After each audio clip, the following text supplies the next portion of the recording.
बाबराचा 1526 मध्ये मेवाडचा राणा संग्रामसिंह याने लढाईत पराभव केला. पराभव होऊन परतत असताना बाबराची पापी नजर अयोध्येतील राम जन्मभूमीवरील राम मंदिरावर पडली. बाबराने पूर्ण तयारीनिशी पुन्हा रणसंग्रामावर आक्रमण केले. या युद्धात बाबर विजयी झाला. बाबराने आपली वक्रदृष्टी परत अयोध्येकडे वळली. त्याने आपला सेनापती मीर बाकीवर राम जन्मभूमीवरील राम मंदिर उद्ध्वस्त करून तेथे मशीद बांधण्याची जबाबदारी सोपवली. राम मंदिराला हात लावणे एवढे सोपे नव्हते. अयोध्येच्या रक्षणासाठी अक्षरशः हजारो हिंदूंनी आपले रक्त सांडले. कितीतरी महिने हा संघर्ष चालूच होता. मुसलमानांची सेना जवळजवळ 2.25 लाख व तोफखाने सज्ज होती. इतिहासकारांनी नोंद केली आहे की एकूण सुमारे 1,71,000 हिंदूंनी बलिदान केले आणि अखेर 23 मार्च 1528ला मीर बाकीने अयोध्येतील राम मंदिर उद्ध्वस्त केले. हिंदू थोडेच गप्प बसणार होते. आपल्यातील पूर्वीच्या चैतन्याने उसळून हिंदूंनी परत एकदा लढा उभा केला. या लढ्याचे नेतृत्व सनेथी गावचे थोर रामभक्त पंडित देवी दीन पांडे यांच्याकडे आले. पांडेजींनी 70,000ची फौज उभी केली. खुद्द बाबरनेच लिहून ठेवले आहे की एकट्या देवीदीनने 700 मुस्लिम योद्धे ठार मारले. 5 दिवस तुंबळ युद्ध झाले. अखेर देवीदीन पांडेजींना बंदुकीची गोळी घालून ठार मारले गेले. त्यानंतर हंसवर रियासतीची राणी रायराजकुमारी हिने 3,000 वीरांगणांची एक पलटणच उभी केली. राणीने सुमारे 10 मोठ्या लढाया केल्या. अखेरच्या हल्ल्यात राणी रणांगणात मरण पावली. नंतर आला हिंदू संस्कृतीचा मोठा शत्रू औरंगजेब. औरंगजेबाने सय्यद हसन अलीच्या नेतृत्वाखाली बाबरी मशिदीच्या रक्षणासाठी 50,000ची फौज पाठवली. बाबा वैष्णवदास यांनी पंजाबातील रणझुंजार गुरु गोविंद सिंग यांना मदतीसाठी निरोप धाडला. ते तडक अयोध्येला आले व दोघांनी व्यूहरचना केली आणि मोगली सेनेची लांडगे तोड केली. संतापलेला औरंगजेब स्वतः विशाल सैन्य घेऊन अयोध्येवर चालून आला. सततच्या लढायांनी हिंदू थकले होते. शिवाय शाही फौज शस्त्रास्त्रे व साधनांनी भक्कम होती. औरंगजेबाने अयोध्येत प्रवेश केला, तोच मुळी 10,000 शहीद झालेल्या हिंदूंच्या मृतदेहावरून. बाबराच्या सेनापती मीर बाकीने 2 लढाया करून मंदिर अर्धेमुर्धे पाडून जी काही अर्धवट मशीद बांधली. त्यानंतर खुद्द बाबराच्या काळातच 4 लढाया झाल्या.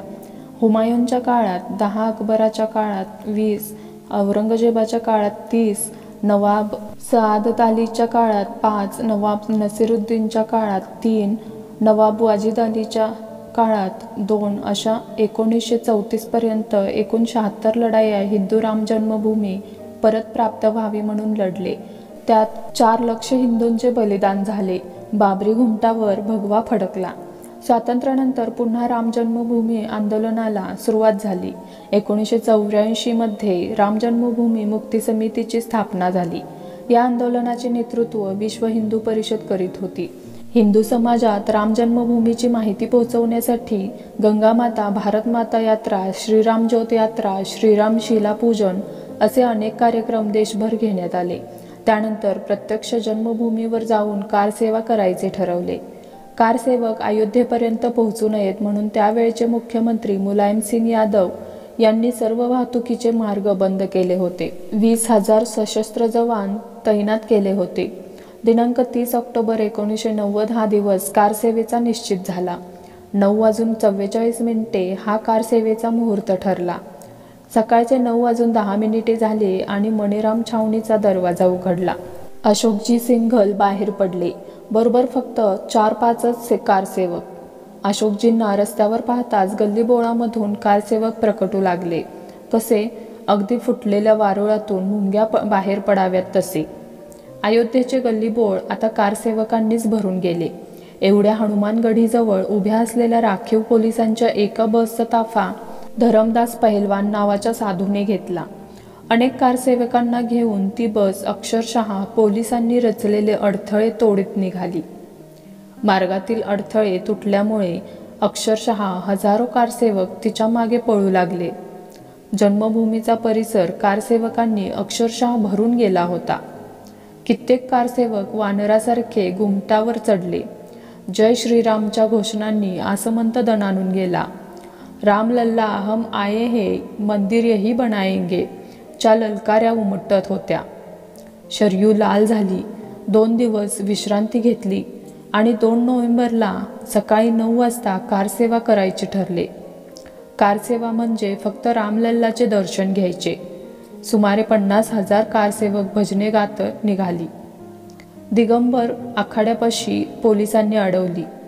अश्रुधुरांनी नळकांडी फोडली गेली. कारसेवकांची पांगापांग झाली. एवढ्यात एका पोलीस अधिकाऱ्याचा आवाज लोकांनी ऐकला. एकही गोळी वाया घालवू नका, नेम धरून उडवा. चिरफळा उडवल्या. वास्तूच्या मागील बाजूने 101 कारसेवक आत घुसले. एवढे होत असताना समोरून व आजूबाजूने सुद्धा कारसेवक वादग्रस्त वास्तूत घुसत होते. एकामागोमाग एक असे अनेक कारसेवक 3ही घुमटावर चढले.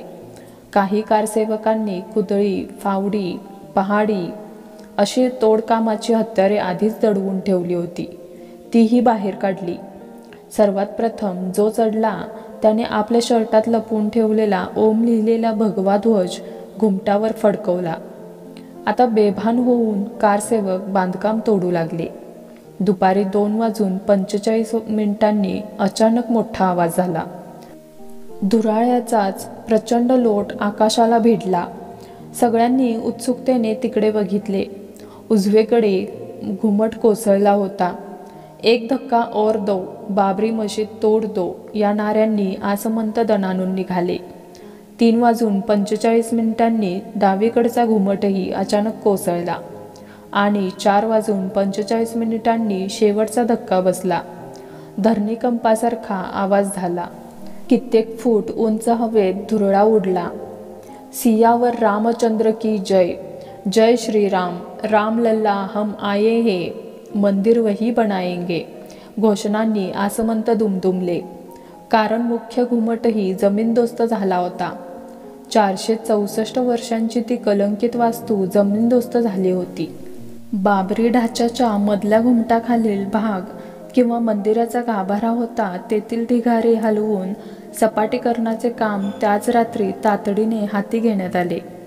एक छोटा चबुतरा तयार करून रात्री तेथे मूर्तीची पुन्हा प्रतिष्ठापना करण्यात आली. 464 वर्षांपासून अस्तित्वात असलेला कलंक नष्ट होऊन त्या जागी प्रभू श्रीरामचंद्रांचे एक साधे, छोटेसे व पवित्र मंदिर उभे राहिले. राष्ट्रपुरुष प्रभू श्रीरामचंद्रजी आपल्या राष्ट्रमंदिरात स्थानापन्न झाले होते. न्यायालयीन लढा. राम जन्मभूमी संदर्भात 1950 पासून न्यायालयीन लढा चालू झाला होता. 2003 मध्ये न्यायालयाने राम जन्मभूमीवर उत्खनन करण्यास सांगितले. त्यात मंदिराचे अनेक अवशेष सापडले. अखेर 9 नोव्हेंबर 2019ला सर्वोच्च न्यायालयाने अंतिम निर्णय दिला. त्यात राम जन्मभूमीवर मंदिर बांधण्यास अनुमती दिली. त्यासाठी भारत सरकारला एक ट्रस्ट तयार करून त्यांच्या ताब्यात राम जन्मभूमीची जमीन सोपवण्यास सांगितले. राम मंदिरासाठी निधी संकलन, राम जन्मभूमीवर भव्य मंदिराची उभारणी करण्यासाठी संपूर्ण देशभर 2021 मध्ये मकर संक्रांतीपासून पुढे 44 दिवस निधी समर्पण अभियान घेण्यात आले. या अभियानात हिंदू समाजातील सर्व स्तरावरील लोकांनी सहभाग घेतला. या अभियानात 2100 कोटी रुपयांचा निधी जमा झाला. राम मंदिरात भगवान रामलल्लांची प्राणप्रतिष्ठा. दिनांक 22 जानेवारी 2024ला राम जन्मभूमीवर उभारण्यात आलेल्या भव्य मंदिरात रामलल्लांच्या मूर्तीची प्राणप्रतिष्ठा होणार आहे. त्यासाठी अयोध्येतून गावोगावी त्या कार्यक्रमाच्या निमंत्रणाच्या अक्षता पाठवण्यात आल्या आहेत. त्या अक्षता प्रत्येक हिंदूच्या घरापर्यंत पोहोचविल्या जाणार आहेत. हिंदूंनी आपल्या घराजवळील मंदिरात जाऊन पडद्यावर दाखवण्यात येणारा अयोध्येतील कार्यक्रम पाहावा आणि 500 वर्षांचा कलंक पुसून माझा राम राम जन्मभूमीवरील मंदिरात पुन्हा विराजमान होत असल्याचा अनुभव घ्यावा. जय श्रीराम.